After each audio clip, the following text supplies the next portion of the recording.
Terroir. I'm Simon Jacob, your host for this episode from Jerusalem. Before we get started, I ask that wherever you are, please take a moment and pray for the safety of our soldiers and the safe return of all of our hostages. Our conversation today is with Yaakov Ben Moshe, homeschooled with years of experience garnered while interning since his youth in winemaking. This boutique winemaker at Gat Basela Winery in Eish Kodesh has created a unique establishment which he personally carved out of the bedrock beneath his home. Located in the Binyamin region, this area is known for its vineyards and wine production, with several well-known boutique wineries operating in the vicinity. Gat Basela Winery produces a number of wines including a Cabernet Sauvignon, a Merlot, and several blends, all with grapes harvested in vineyards surrounding Eish Kodesh. Yaakov also distills some of his wines, producing alcohol which he uses to fortify a simply delicious port offering he produces. If you're driving in your car, please focus on the road ahead. If you're relaxing at home, please select a wonderful bottle of kosher wine, sit back, relax, and enjoy listening in on this remarkable self-made winemaker and his incredible journey. Awesome. Yaakov Ben Moshe. Yaakov Ben Moshe. Welcome to the Kosher Terroir. We're here. Thank you very much. You're giving me a little tour of the... Yeah, I want to explain to you first what you're seeing, what's going on over here. Usually what I explain also to people that come by to the winery, I'll explain to you what you're seeing, what's going on. And so usually I stand people over here first. Yep. And I explain to them a little bit of history of how I actually got to live in Eish Kodesh, how I got to be here. So I grew up in the States till age 10. Where? In Massachusetts. And, we're in Maryland. Boston? A suburb of Sharon, Massachusetts. And Sharon, cool. Yeah, and then so I came to live in Israel with my parents, and very interesting teenage period. But at some point, we can get into it later. I joined what's called like the Hilltop Youth, not Agvot. Yep. I lived in a cave for a while in Chavat Ma'on. Okay. I lived under an oak tree near Hebron. In the big oak tree. Giva Shmonaesre. King. Sure. You know Giva Shmonaesre? Yeah. So I was one of the founders, if you could say. And then at some point I went to prison for some of my political activity, of course. Okay. And it's just another story. If you're interested, we could talk about. But then I was looking for actually to begin my own hill, like my own giva, my own hilltop. I met my friend we're still friends till today, who had just got married with his wife, a newlywed couple, and they were living on a hill 3 kilometers east of here, of Eish Kodesh. I had actually met them at their own Sheva Brachot. Funny story. I came to the Sheva Brachot. Some friends had set up a encampment for the Sheva Brachot in the middle of the Judean desert near Uja Manaka, if you know where it is. I don't know where that is, but okay. Behind Ma'ale Amos and Meitzah, this old army post from the time of the British, I think. Such a beautiful view of the mountains there. It's crazy. It's crazy. It's unbelievable. They had set up this tent, and they were doing a mangal, they were barbecue, and they were eating shishlik. I told them, you can't eat shishlik. It's Sheva Brachot. You have to have meat. Right. Meat and wine. You have to have... So they said, well, where are we going to get meat? We're in the middle of the desert. I thought, what's the problem? We have a bunch of Na'arei Gvaot, some wild kids over here. We'll go to the closest Bedouin tent. Tell them, buy a goat. Well, convince them that it's a good idea to donate one, so they don't get a visit here from all these drunk guys. And that's what we did. And then I shechted them, the sheep, right there on the hood of the Jeep. And now we had meat. So this is how I met this guy. And I told him I was looking for, to found my own giva. He told me, listen, you can come by where we are, where I just built this house for my wife. We have another couple of single guys. You can come by, but you can't live too close. Of course, the whole idea is to take up as much land space as possible. Right. So I had built my tent. I built like this tent about, I would say 500 meters away from where he was, and I was living there. At some point, I went with him to to learn how to raise olive trees, gidul bal, okay, which is raising without irrigation. I went to learn how to do this with him, and we left his little younger brother, who was then 15, to babysit like the sheep and the whole hill, whatever.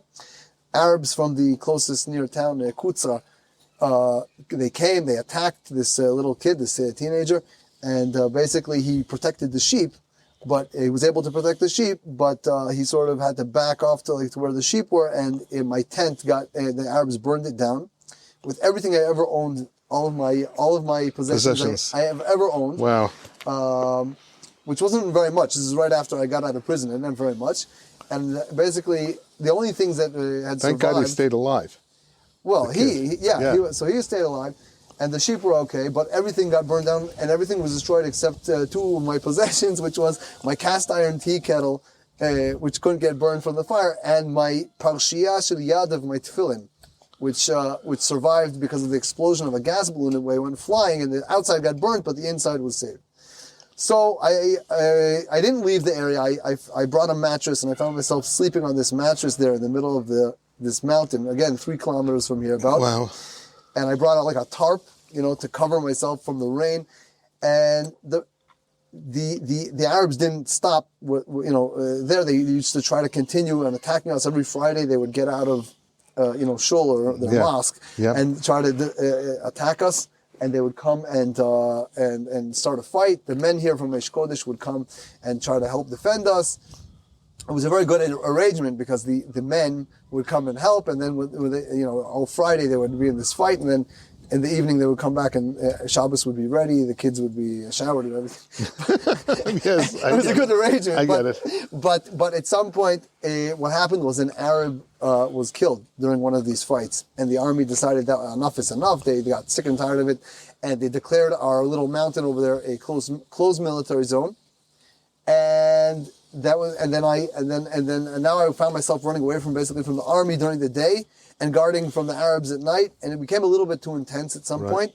So we decided to dismount, to come down from the mountain for a little while, and I let things calm down a bit until things calm down, and then we would go back up. Now the end of the story is that today there's a Jewish settlement there. There's vineyards there that are planted.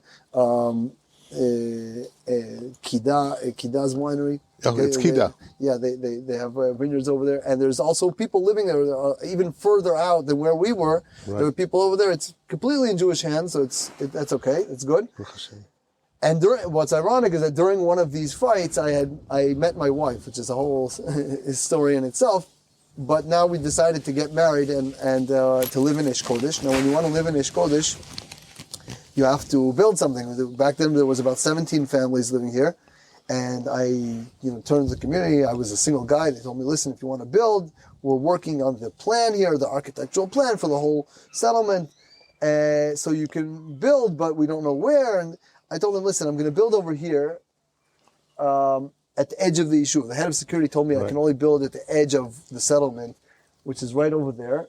That's where that tall tree is. That was my front yard. Now that was the edge. That was the edge of Eish Kodesh. That was the end. And everything here wasn't here back then.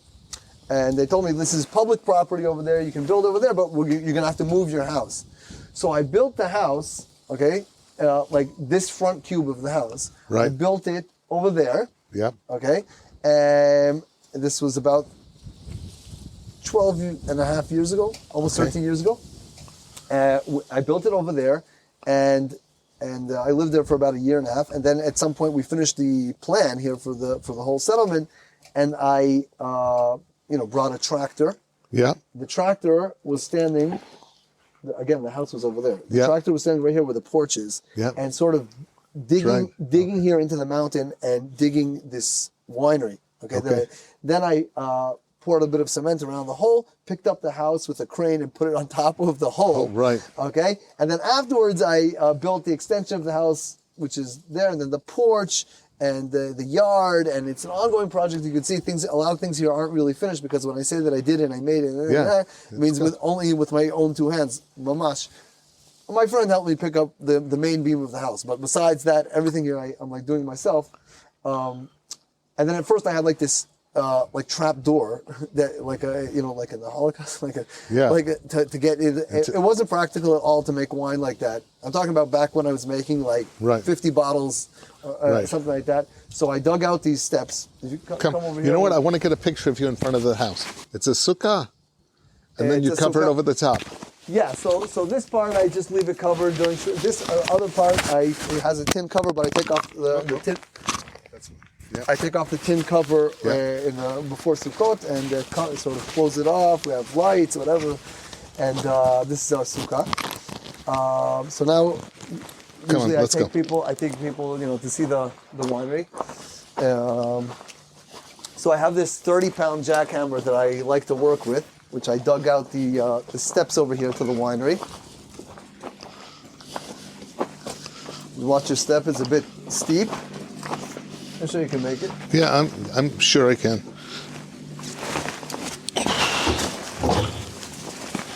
Wow, it smells like a winery. Yeah, because of the still. Okay. This is my new Charanti still. Wow. Love it. Yeah. I'm going to hang that right there. Yeah, no problem. So then I bring people down here. We see the still. We see the the winery, and so at first you can see the walls here of the winery are on a slant. You can see over here it's like on a slant. Yeah. Because when the tractor is digging, it can't dig horizontally. All the way. You're right. So the 2 winters ago, basically what I did, also these walls over here were also in the same situation. 2 winters ago, I straightened them out with my 30-pound jackhammer. Right. I straightened them out, and I was able to push things back. And then I had 2023 still in vats. I wanted to bottle it. And then this past winter, I dug out all these this shelving. Mm-hmm. Okay, also you can see this is like 3 bottles deep over here. Right. And then I bottled 2023, and it's most of it's here, and some of it's over here. These bottles are from 2012 and onward. There are different things going on here. Some of them, I keep from everything I make. I keep a little bit, just to see, experiments, aging experiments. This is 2021. This past summer. So is these fermenting still? No. No. Nothing's fermenting. Okay. No, I'm talking about the bottles. The vats. No, I know. The vats. So the vats are this year's wine. Okay. Okay, so there's different things going on here. I'll explain to you, no problem. But just this past summer, what happened was I reached a decision to really grow, to try to grow as much as possible. So we excavated here much more. You can see. This we did also with a tractor. Yeah. Much a step over here, and then I dug out these steps also with the jackhammer. Poured the floor over here. You can see it's an ongoing project. It's all time. It's great. Yeah. We had to support the porch during the excavation, and then I'm building this wall over here to close it. This whole thing is going to be closed out. It's going to be a closed room. Okay. But you should be careful. You need ventilation. No. So this is going to be like a elevator sort of. Okay. So this is going to be open. You can always open this up. Okay. Get enough air. Yeah, of course. You don't want to get. You need ventilation, and so this was just ready in time for this year's production. Wow. Okay. So these are this year's wine. Different things going on over here. Also, this press, the hydraulic press, I bought this year. Also, and it was a whole thing because it was in the middle of. I bought it, but it was 3-phase electricity. Right. And I don't have 3-phase over here. We don't have the electricity here isn't so stable or whatever. So I have 1-phase. I basically turned myself into an electrician. A technician over here. I changed it to 1-phase. Wow. Okay, it was like a whole thing, and I had to do the press. I was every day, working on it, going to Rishon LeZion to get a piece and come back and that, just to get it to work. And finally, we got it to work. It was like a holiday. It was like amazing. Yeah. And So there's a lot of investment here. Like I said, this isn't my main, what I do for my living. So this is like... What do you do for a living? I do projects like b'niya kala, panels, building with steel frames and styrofoam panels. You know. Okay. Yeah. So I do that, welding projects, and I have a bunch of stuff that I do. I'm also a shochet, menaker by the chagim. More people want to slaughter. This year was a little shvach because of the war. The war. Yeah. Yeah. You can see here when I placed the house, you can just understand what hashgacha happened here. I told the guy he was in the tractor, right? He was standing right here where the porch is, right? Right. So I told him dig a pit, 5 meters by 5 meters. So he's like, where? So I took 4 stones. I told him between the stones here, over here, and that's where we put the house. Now, when we came to excavate over here, we were digging out, and the guy told me, how much am I supposed to dig, right? So I told him, dig until I tell you to stop. Okay. So we're digging. This whole thing was filled with dirt, stone, right? And what happens is what we discovered, this is where the mountain starts. Yes. I placed the house right on the edge. Okay? Wow. Imagine like if it was another meter this way, it wouldn't have anything to stand on. Support. Right. It was standing. That looks almost like a cistern, an old part of a cistern. Right. No, but it's not. It was, you can see here we had to chisel a little bit, chisel over here. I know, but that's so smooth. This is the cement. That's just poured cement? This is concrete that I poured, yeah. How did you get it so smooth like that? Well, it was in a pack. Okay. You put like a case. Yeah. Okay. So very cool. So that the house is right on the edge of where the mountain actually begins. So it's like And like I said, everything I do by myself. Things are moving like a little slowly, but amazing.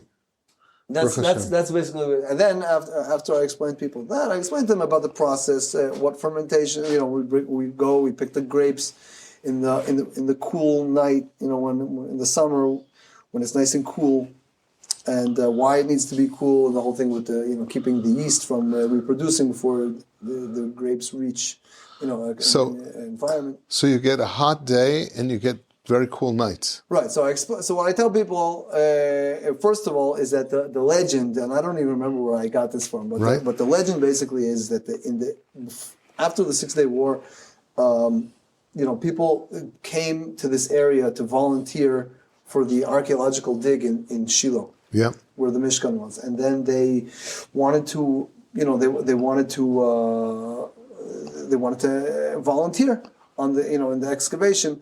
And that was how they were allowed to stay here in the area. And then they slowly, they had to build some tents to live in, and then they brought their wives, and then they pulled some electricity from somewhere, and that's how you have modern day Shiloh today. But there were some guys over there that were very, very interested in making wine. Planted some vineyards, didn't think very much of it, but they planted, whatever they could get their hands on, Cabernet, Merlot, whatever. Yeah, I know. One of the first ones. Right, so there's a few. It was Ira, of course. Ira's a friend. I know Ira for years. So some of the grapes here are from their yeah, of course. And some of my one of the wines that I made in 21 was made. I'll get into that in a second. But anyway, so these guys planted a vineyard, and then they didn't think very much of it. But at some point, one of them had some type of a protectia. This is a legend that they got the wine into the competition in France to the sommelier, and then they loved it.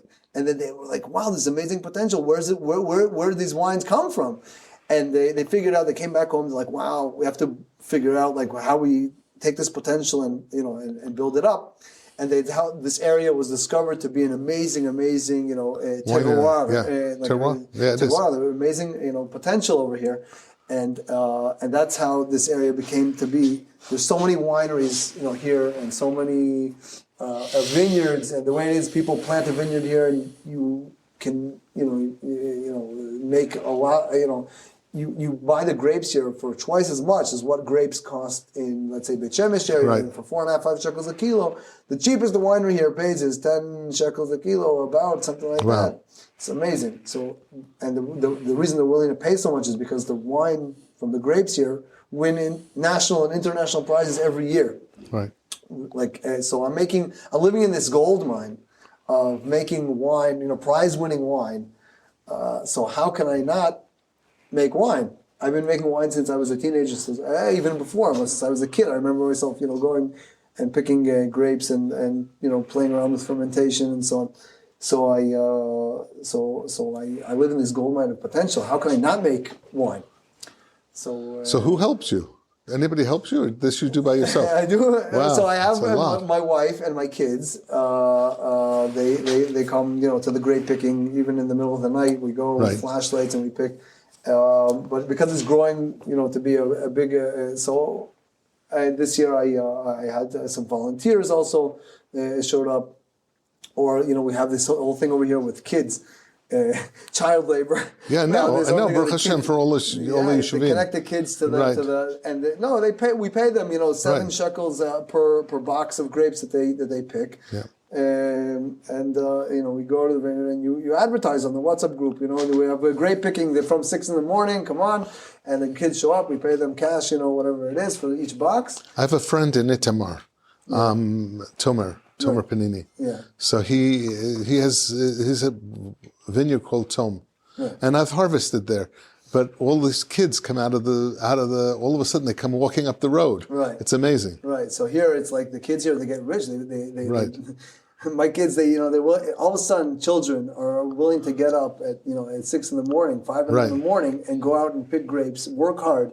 This is something that's very, very rare in today's world, that kids are willing to do this.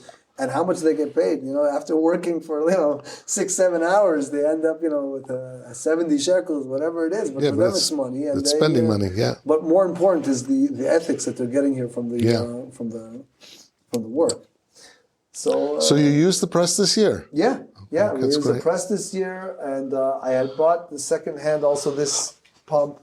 Yeah. I also changed it to one phase, and I got it working. This crusher I also bought second hand. This stuff is very expensive, but I wasn't able to get it to work this year, so I used my this one from before. Right. But it's okay. So I've used that. I've used one like that before. Yeah. So. But this one isn't. It's not tough enough to take these amounts that was that you're trying to do. With, so it's, yeah. So how many tons of grapes are you getting in? Wow. So it's a good question. So there's different types of grapes also. There's the good quality grapes which are expensive, and then there's grapes that I use for other things, or let's say I make muscat. Is in English Moscato. Well, Muscat. It's a sweet. Right. So the muscat grapes, they don't grow here in the area, and they grow up north, and they're a bit cheaper than that. So I went out and I bought about a ton and a half of 2 different types of muscat, the red one and the Hamburgi one and the Alexandroni. Yeah. And I like to play around with those grapes also. So I bought altogether. We did the count, for the Trumot and Maasot. It comes out that I think we're somewhere around 7 tons came in, maybe more. Okay. It's about 7 tons, I think, came into the winery. So that's what. Wow. Yeah. So how many bottles does that turn into? Approximately. 0.75. So it's 0.75. So it's about 10,000, but not all of it's going to turn into wine that goes into a bottle. Some of it's brandy. Some of it's distilled alcohol that I use afterwards for fortifying my muscat. Which is something that I started telling you about. It's something that I like to experiment and do things.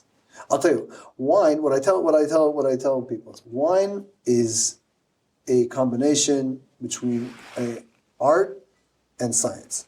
Okay, and people need to understand that you need to stay inside the lines of the science. Yeah. Otherwise, your wine is not gonna be good wine. But on the other hand, the what's the word I'm looking for? The expression. The self-expression of the winemaker comes inside the misgeret, the box of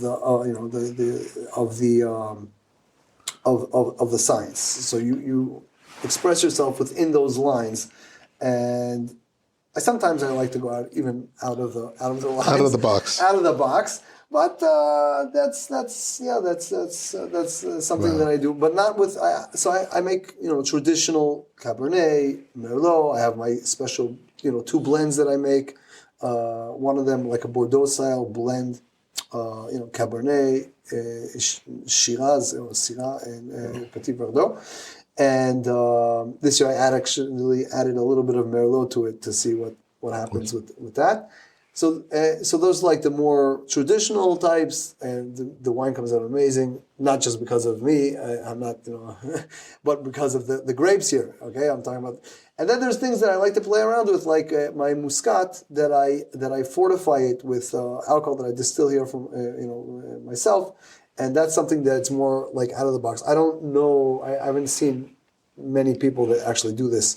That take a Muscat and fortify the wine with alcohol. You can taste cool. it. Yeah. Come. You can see, yeah. Wow. So that's basically what I tell people. Another wine that I love making is my like port. Yeah. Right? So It's also fortified? it's it's fortified, and I would say the port is like a port, right? So you're not supposed to call it port. Some people say style, port style, whatever. Right. So I after a little research that I did, there's a wine that was a dessert wine that was drunk back in the time of I don't know the time of the Tanakh, but in the time of Chazal, they would drink this type of very concentrated sweet wine. This is one of the only sweet wines that they had, and the way that they would make it was I think they imported this tradition from Cyprus, I think. Okay, and the only factory that was found in the archaeological digs in Israel was near the Yishuv Neve Tzuf, and they found these huge circles. Well, not huge, but these 3 meter diameter circles of stone that they didn't know what it was, and they figured out that this is a factory for making this wine that's called Al Yustan. Okay, Professor Zohar Amar and Shivi Drori, they have this whole thing that they have articles about it, academic articles, and it wasn't fortified, but what they would do is they would take the grapes, dry them out in the sun, and flip them, turn them, every 3 times a day for 3 days, and it would come out sweet, very concentrated wine. So I do something sort of like that. I do fortify it a little bit. I dry them out in the sun. It's this whole thing, and then I do fortify it with a little bit of alcohol to just as a preservative, like so it doesn't rise the alcohol level a little bit. But it's not too strong. It's 14.1%, which isn't. It's interesting. So alcohol's coming through. The alcohol is coming out. Yeah. Slowly. It's slowly and surely, and it's reaching the lower side, which is fruitier and more concentrated on taste, but lower in alcohol. This is a charente. You know how it works? No. I'll explain to you. No. A regular still, how it works, right? Yeah. So basically, what's going on here? I see it has a little leak over here. Don't worry about it. Don't worry. Here it's. Okay. It's okay. Basically, steam is coming up. So it's a regular still. The steam comes through here, and then basically there's a coil here that goes around and around and comes out over here. Yep. Okay, so this is just like a pot with the coil. It's like this one, but instead of having water in it, it has more wine.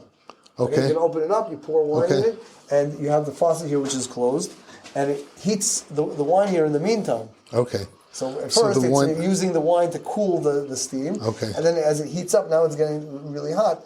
And once you're finished with this one, what you can do is just open it up, take it out, close it up, and open it up. And now you have already hot wine. Coming back in. To go back in. Then you can refill it and you can just keep it's save energy. How empty does this become? It goes all the way down to the bottom? So you can see it was up to here. And this is about, when it's finished, about 9 liters came out of 27. Okay. So it'll come down to here, something like that. It comes out. So then, but you need to, what you call it? You need to empty it first? Yeah, You of can't just course. keep refilling it? No. Well, why do that? You're gonna. No. The question I have is, because it's already taken the alcohol off of it. Right. So isn't it more concentrated then? No, it's No. more liquid. It's more water. Yeah, there's nothing Okay. in there. Yeah. Okay. There's no There's alcohol nothing good left. in there anymore. So Okay, because of that. Okay, I see. I understand. 100%. I don't know what I'm thinking. You're right. 100%. Yeah.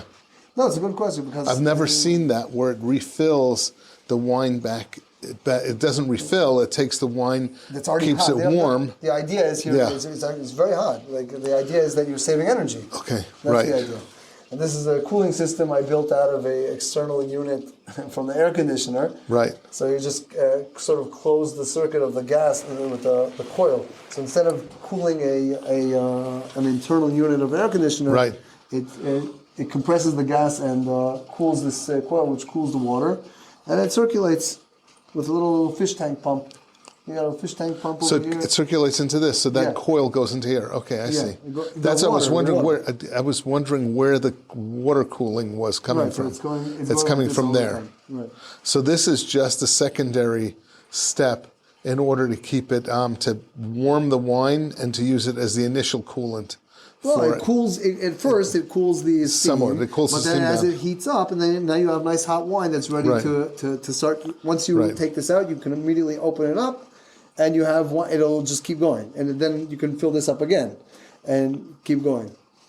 So doesn't this? How does the wine originally get in there? This doesn't feed the wine. This feeds into the cool. This Right. feeds into the No, coil. you open the top here, And then you just pour wine. It's just a pot. So it's just a pot of wine. Yeah. Okay. It's a pot of That's wine what was with cool- confusing me because Right, I'm right. seeing It's it. a- It looks like a closed loop. Right. And I'm going like, how do you do so this? This is this, and Yes, this this is its own. and this is this. Yes, Right. got it. And that's showing the volume. That's showing the volume that's left in Well, here. it's because it's Yeah. wine. It's dirty, so it's Yeah. because it's hot, so it Right. expands. So it's not really that full. It's right. this full, I get you. It's not the most sophisticated. No, best no, quality. no, I know. No, I'm not saying it's not the best quality thing. You Yeah. have these things that are big and expensive, and this is like whatever. I had this one before. This is the one that I had before. Yeah. It served me for a few years, very well, but. Yeah, So what I type thought of it was- what temperature do you need to run this at? So distilling alcohol is completely, it's a whole Yeah, branch. science. Well, it's a whole science, a whole branch. But basically, like water, which can not rise above 100 degrees Celsius. Right, What is it? right. 212 Fahrenheit. So the same thing with alcohol. Alcohol steam. So will only reach a certain point, and then it'll evaporate. Like it evaporates. just totally and- evaporates, And, yeah. and comes out. So what happens is that you start the distilling process will start basically at it depends what type of alcohol. Okay, Right, there's many right. types. There's methanol, and then there's acetone and Yeah. and ethanol, and so. So how do you make start- sure that you're not getting the bad type? So first of all, temperature. Yeah. Okay. So when you're distilling at a certain temperature, you make a cut. Okay. Meaning whatever's coming out. Here you see this is the cut. Okay. Yeah. For this. So from one temperature from 60. From 68.4 Yeah. and onward till 82. Right. Okay, it's 84 if you're machmir. You're okay. Then no, that you cut out. You take out. That's methanol. Okay. And then you start getting other types of alcohol coming out. Right. Some of them just don't taste good, and you No, wanna but cut some it of out. them can kill you. Right. So the methanol. So I'm very machmir on that. I take out much more than what you Okay. what you should. So I do have a little bit of brandy over here that I age brandy. You can taste also if you're interested, but I mostly use it for fortifying my my wines. I would love to taste some of your wines. Yeah, let's taste. Tell me what you're most interested in. I for sure want to give you to taste the Muscat, the fortified. Yeah, I want to Muscat. taste that. Tell you what I'll introduce you to. Go ahead. From we're talking about 2023. Okay? Yeah. So I have a Cabernet Sauvignon. Yofi. Okay, which actually has an interesting, funny story about it. So I'll tell you what happened is I was at this wine fair in Yafo. Yep. and it was actually a little bit strange that I actually showed up on time. Yep. Actually, before the time, I showed up before, and I was already on time, and I had my wine set up, and I had my little roll up, that has my story on it and whatever. And who comes early to these things? Journalists, people that want to, photographers. I don't know. So I had everything set up, and this guy, short guy, bald, short guy, walks up to me. He has a notebook in his hand. Like, who runs around? Who goes around today with a notebook? This guy has a notebook, and he looks at me, and he looks at the wine, and he looks at the roll up, and all of a sudden he screams, like, I don't believe in God. I told him, what? What are you talking about? Like, what does that have to do with me? What does that have to do with anything? So he says to me, and then he looks at me, and he looks at the roll-up, he's like, and you're a settler too. I said, dude, you want to taste my wine? Like, what's the story? What's up with you? Like, he's like, oh, what do you have to offer? I'm like, okay, it tastes, whatever. And all of a sudden he screams again. He's like, I was more religious than you were. Now, this guy obviously has something, with an issue. I don't know. Yeah. Whatever. So I was polite to him. I told him, listen, you want a taste? You want a taste? He's like, oh, okay, fine, give me a taste. So he give me a glass. I pour him, some of my Cabernet Sauvignon. No, first I poured him the Muscat. He tastes it, and he rolls it around his mouth a bit. So, give me another one. Taste this, taste this, taste this.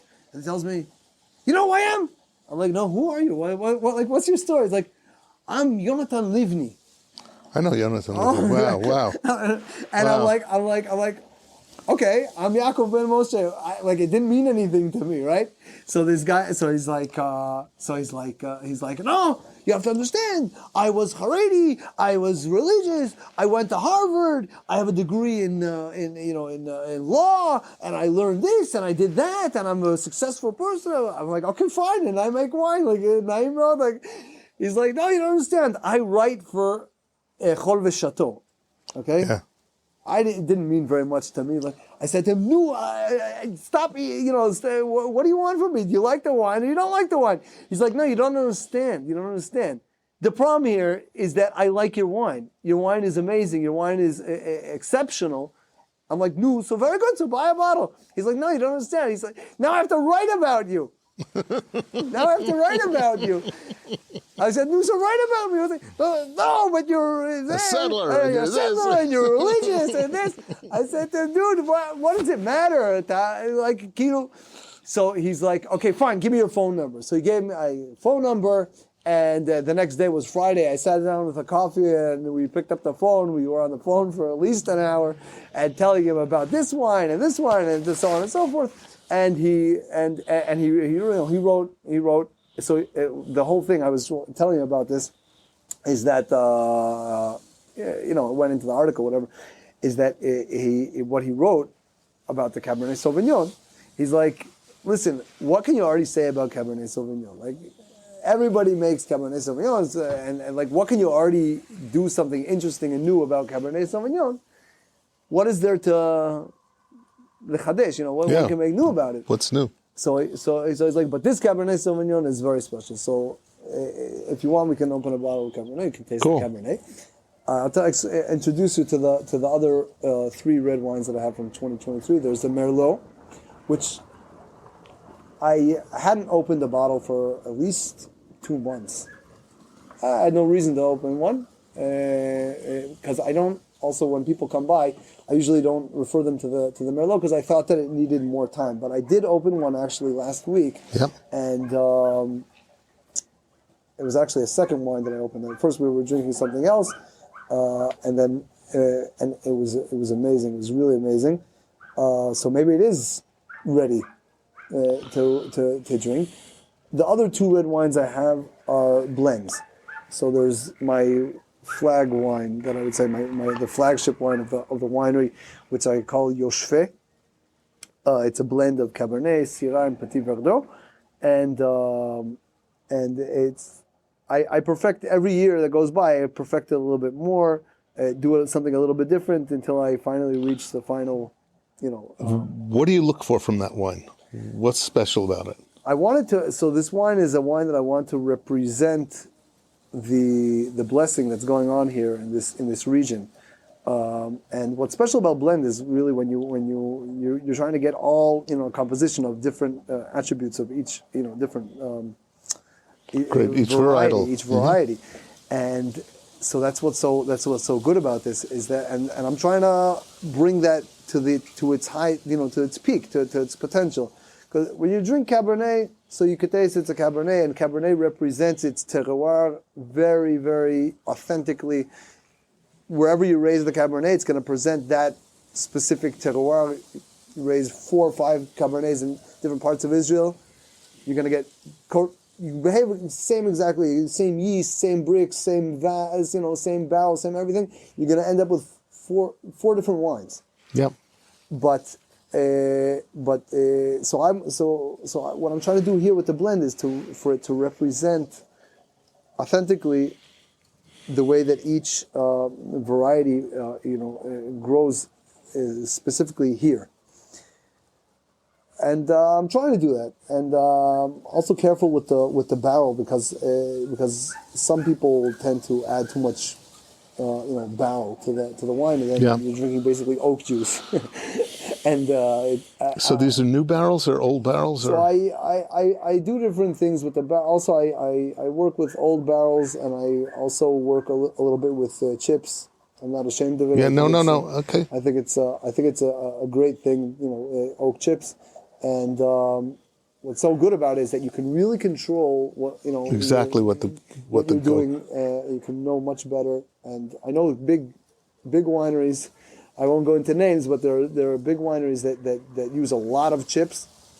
Okay, and the whole barrel thing is more of it's sort of like a play, or I don't know. So there's 2 reasons to use oak. Right. One is to impart flavor, and the other is oxygenation. It's true. So you don't get the oxygenation, but you get the. So it's a question. I really what I've seen over the years, and I don't have so much experience like big winemakers, but what I do see is that in certain types of vats, the valve is not. The valve is not completely sealed. Right. Okay. So the oxidation that goes on, it may be, so you get the part of the wine that's near the valve is getting more and less, but in the end it does get mixed. Maybe what I'm saying is not true. Yeah, okay. But I'll tell you something about this before is that in the time that's gone by, and I'm trying to look into these things more and more, what happens is that sometimes I go to professionals that I really think of them as professionals, okay? People from Yaakov Shilo or Yeshivi Drori, for instance, and I go to them and I tell them, listen, what's going to happen if I do this and this and this, right? And in the end of the day, I get answers like, really, we don't know, because nobody actually does that, because we don't check, because we don't believe in doing things like that, because it's not, it's not the operation, it's not the procedure. We do things. Right. It's not, how do you say, masorti, it's not traditional. Yes. So we don't do that, and I don't know I don't know to give you a correct answer, because I get it. Because we don't do that, so they don't know. So these are some gray areas here where the professionals don't research, because nothing's going to come out of it for them. So I don't know. I'm getting good results with what I do. So why why not? And it's also, you're being creative. You're trying to express your own creativity. Exactly. What did you get any training in making wine? So I'll tell you about my history in winemaking. Okay. Wait, there's one more wine I didn't tell you. I'll tell you about one more wine, and then I'll good. Change No topics. problem. So the last wine that I make is I was how do you say nichsafti? I was I don't know. I'm sorry. No, I was introduced. I was introduced to this variety of grape, Argaman. Oh, sure. Okay. So a lot of people have never heard of Argaman, which is a shame. and I figured out that this is It's very hard to deal with, but yes. It's hard to deal with, and it's very watery. It's not. It has an amazing color, but it's, and I said to myself, why aren't people raising this grape more? Using this grape. People use it for color, but so I sort of developed this wine that I was able to produce in a large portion in 2023. It's a little hard also to get your hands on this Arigaman because it's it's a little it's hard. So not a lot of people raise it. So I was able to get my hands on some, and I made a wine that I call Choshen. A whole explanation on the bottle. You can read it if you want. And it's a blend based on Arigaman, but I bring some Cabernet Merlot, and this year I also added a bit of Shiraz also for the more for flavor and for body, right. and so that's my other one, and I do add a little bit more oak in this one for people that like that aspect of the wine. Okay, let's try the reds. So yeah. Just over the good. Course. That's good. Okay, so which one should we start with? Personally, I think we should start with the Cabernet. Go, let's try. Let's start with the Cabernet. And I should have wine bottles with labels in English, but they're somewhere deep there in the Don't pile. worry about it. No, I know. I'm just saying. Every time I think they're buried there in the bottom for some reason. But this whole thing with the who designed the label? So the label. So what happened was that I started to grow. You have to get normal labels. At first, the labels were like terrible at first, and like stickers. I was sticking stickers on by hand, and so what happened is I developed a logo for the wine, and a name and a logo, and then I went to a graphic artist and I asked her how much she's gonna charge me for. She told me just for the logo like 2,500 shekels. So I said to myself, I'm not that type of person. I'm a autodidact. We do things here ourselves. We're not. I was homeschooled ever since I was a kid. People ask me, how do you have time to learn to do all this stuff? How do you? So listen, I didn't go to school. I didn't waste my time in school. I had plenty of time to learn. Right. If you want, I'll tell you more about my history. You asked me about my history, where I was working in the wineries when I was a kid instead of going to school. And so I said to myself, listen, 2,500 shekels, I can. That's a lot of money. I can buy my wife a laptop, and she'll do it. So that's what we did. So I bought her a laptop. I should have bought her a more expensive one, but I bought her one for 2,500 shekels, and I told her what I want, and she worked, on Canva and this is what we did. This is the first time that we did it with the machine. You turn it by hand. Right. So this is the first time that it came out like this, and we have where to advance to a little bit, but this is what came out. This year we hope to do it even better. So this is the Cabernet. Wow. This is the Cabernet Sauvignon. Yeah. It's pretty fruity. Yeah, it's very fruity. It's very good. Very interesting. It's not typical. This is what year? This is 2023. This is 2023. Yeah. Wow.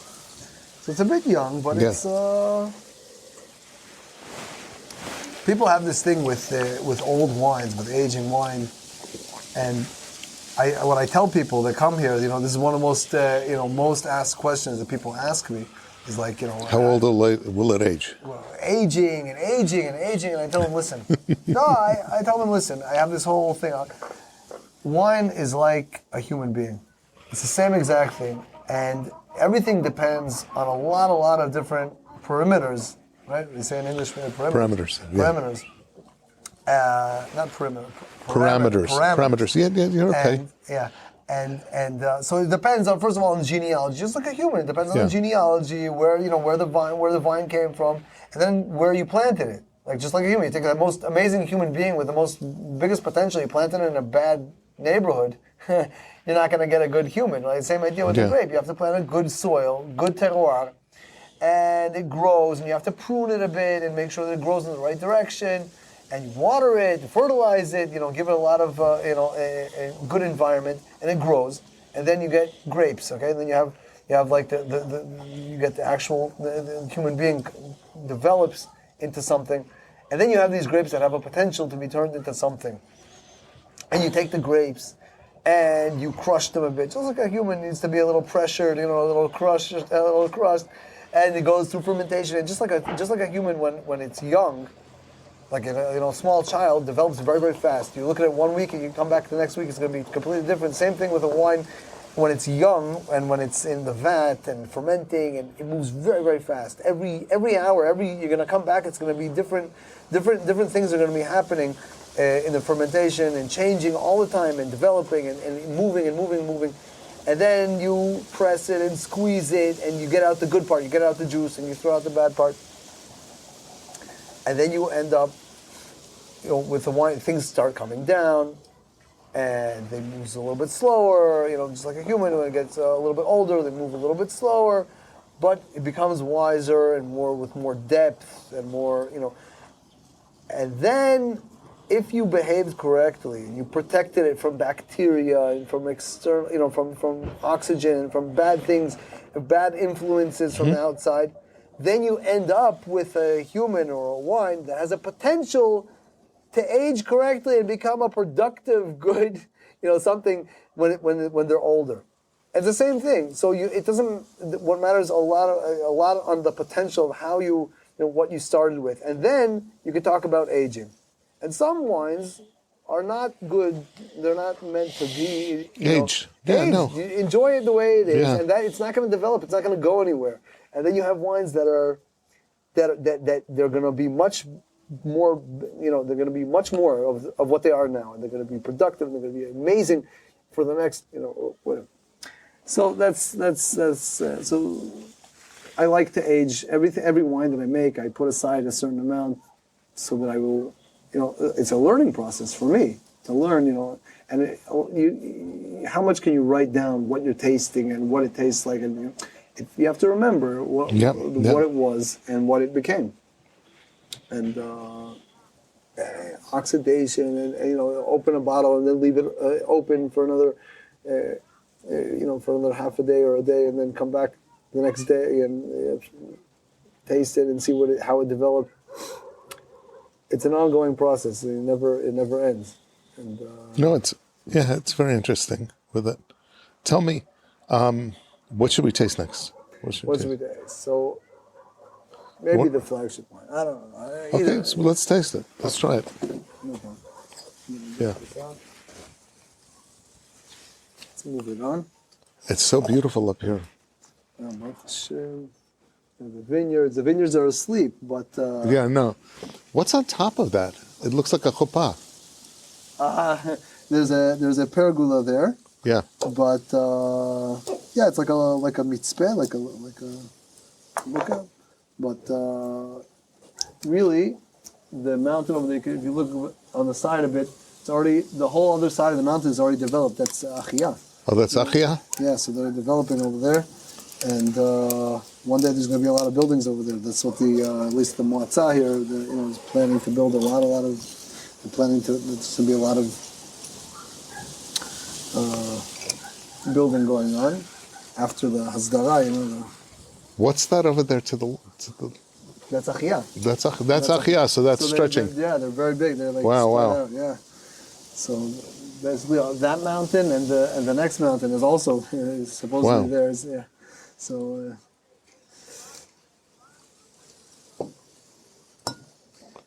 So what's going to happen then with Eish Kodesh? It's supposed to be legalized. Okay. We had a little bit of a fight with the Moatzah about how many people to stuff in the area over here. Right. We wanted less people, more spread out. But we got over it. We finished the fight, and now that's it. So I'm going to wash out the cup a bit. It's okay. And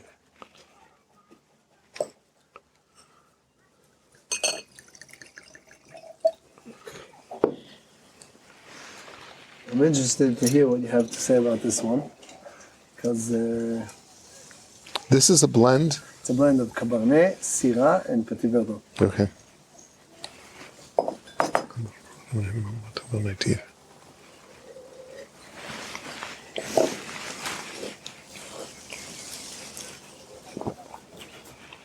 This is really lovely. This is really nice. All three of the varieties were raised mamash in Emek Shiloh, like in the Shiloh Valley, which has the whole Tu B'Av story with the maidens over there, and it's, this is sort of bringing Bordeaux to Israel. There's a whole theory with Shivi Doria that that maybe the varieties. The top varieties there in France originated maybe here in Israel from the time of the Chorban Beit HaMikdash. Next, the last one is the Merlot. Yeah. next one's the Merlot. These are what? These are olive trees? No, so sadly enough, you can see these are grapevines. Actually. Oh, the grapevines. So the bottom ones. On the top, there's a little bit of olive, but these are grapevines that were uprooted because of Bagatz, the Supreme Court order. Really? They were owned by Meshek Achia over there near Tzomet Yishuv Adat over there. Yeah. So they told them either we're going to come with the police and uproot it or uproot it yourself. So they said, oh, we'll uproot it ourselves. They uprooted it, and now it's not like the Arab came and started cultivating the land. Nobody's going to let the Arab near there. They're so now they raise like yearly thing like hay and stuff like that. So this is the Merlot. So you use it for firewood? Yeah, because the electricity situation here is not, because Eish Kodesh is not completely legal at the moment yet, so we don't have real electricity here. We sort of. That's why you only have two. That's why you only have one phase. Well, there is three phases here, but it's not like they all work. They're not going to all work at the same level at the same. You can use three phases here. I don't have personally in my house. I don't have. So what happened is we pulled electricity from Achia, and they pulled their cable from Shvut Rachel, and they pulled the cable from Shiloh. So until it actually gets here, we get like a little trickle of electricity. And when people are actually using the electricity, like on Friday, you really do not have enough power. Like you're supposed to have 220 volts in your socket. You can have sometimes 160, 140. Wow.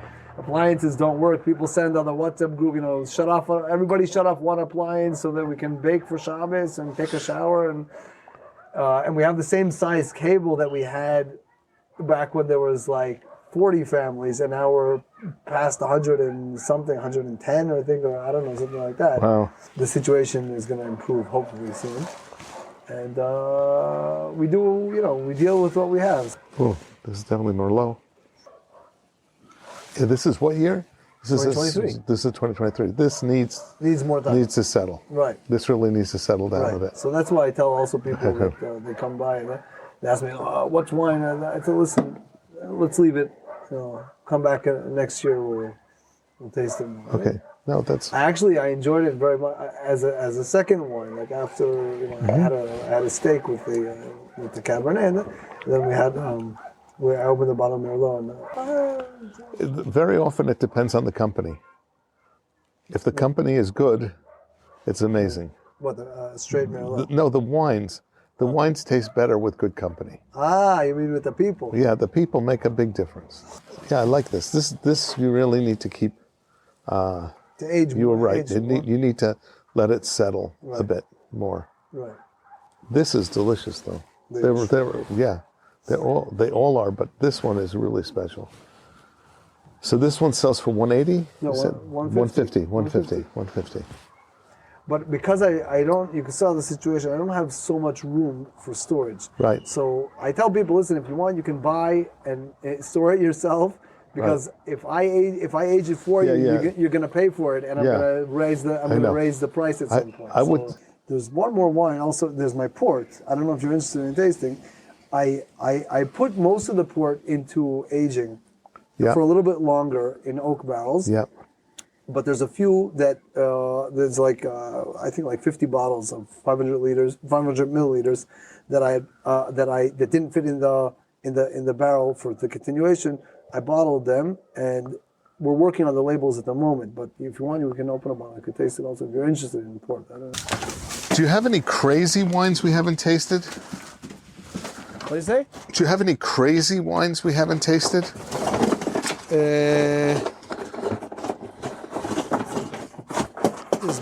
think this is The my last port. box. What? Port. Okay. This is the port. Okay. I personally think it's very unique. You know what? I'll taste it. I'll taste it as well. Okay. Okay, so there's the so that's the we're port. working on the labels now. Okay. I brought the mechitzot and maybe wipe them off a bit. Here, I'll pour you and then I'll order them. I'll do this. So I was able to find you a few yoshvez with English labels. Okay, good. Which is Yeah. amazing. I didn't know where they were. I didn't know they were there, but I guess I. Great. Okay, so in this port, Al Yustan, what I call, Yep. is I use the argaman. Oh, cool. So that's so you got an amazing color here. Look at this, and yeah.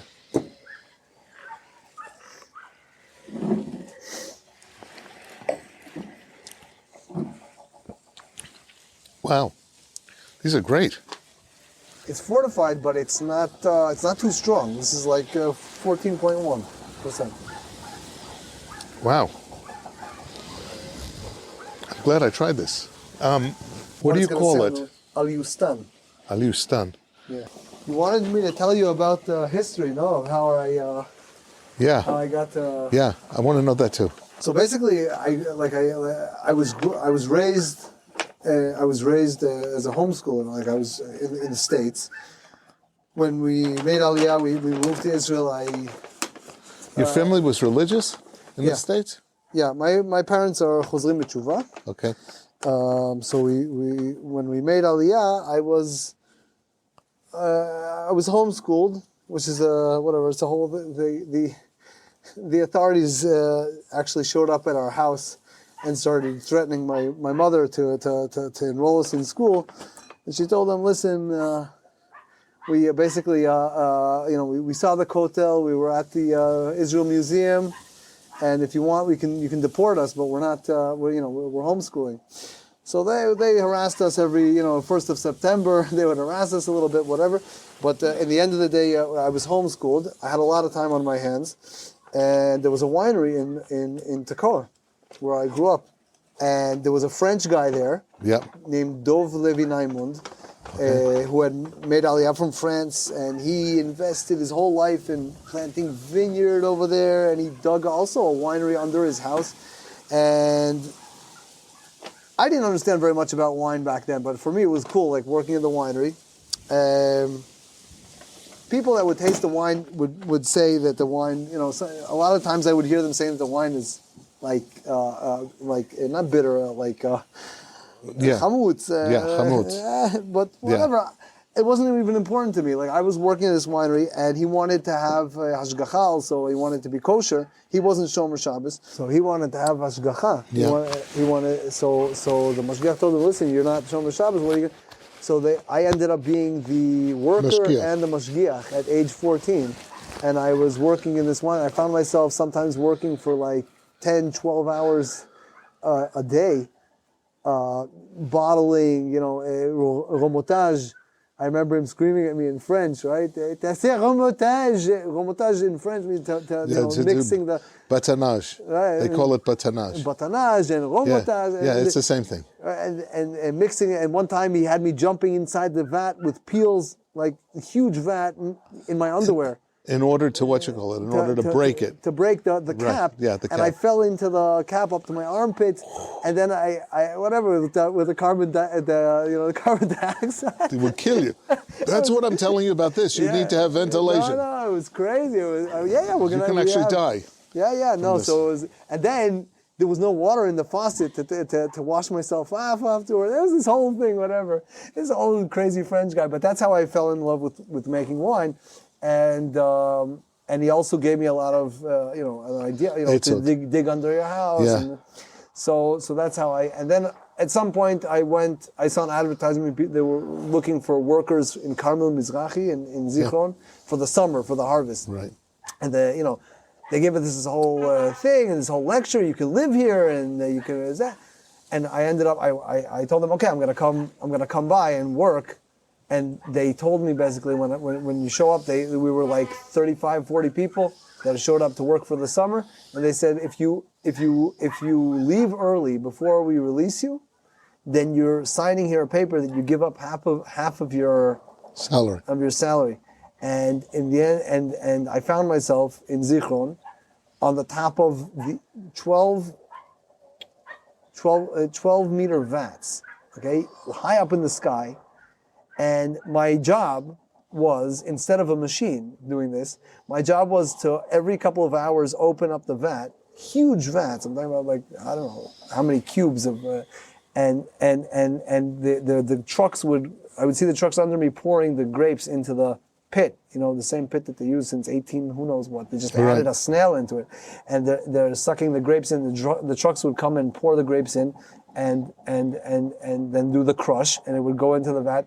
And my job was to every couple of hours open the vat and look and see what level it's at. And when it reaches the right level, to close the faucet for this vat and open the faucet for the next one. Because why don't they have a machine doing this or a computer or something? Because one time they did have one and it didn't work, and they had grapes pouring all over the top. They didn't want it to happen again, so it was worth it for them to pay me this crazy salary of, I don't know what it was, 6,000-7,000 shekels, which is like nothing, for sitting there for all this time, wasting my time doing nothing. Were you on at least a catwalk, or you had to climb a ladder? No, I was on a catwalk. Oh, okay. And I was sitting there learning Torah, listening to the radio, and I love learning philosophy. I was learning Rambam, which was amazing, but it was like boring. Like, I want to do something. Super boring. And also I saw a few accidents happening there during that summer. Somebody got caustic soda poured on him. Wow. They have, thank God he knew what he was doing, and they have these emergency showers just for this reason. And he jumped into the emergency shower and he was saved. Some other guy, a pump fell on his leg and broke his leg. It was like, and I figured I don't want to work in the big industry. I want to do something small and So that's one of the reasons that I'm just living here. This potential of gold mine of making prize-winning wines. Everywhere you look is vineyards and It's unbelievable here. It's unbelievable. So how can I not make wine? Right. It's like, right. I love it. I love it. This is great. Yeah. This is beautiful. Thank you. Thank you for letting me talk to you and come and visit you here in Eish Kodesh. This is an amazing place. Baruch Hashem. Yeah, Pleasure.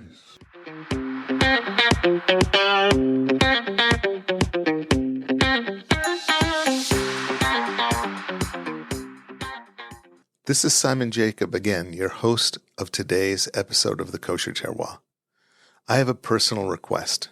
No matter where you are or where you live, please take a moment to pray for our soldiers' safety and the safe and rapid return of our hostages. Please subscribe via your podcast provider to be informed of our new episodes as they are released. If you're new to the Kosher Terroir, please check out our many past episodes.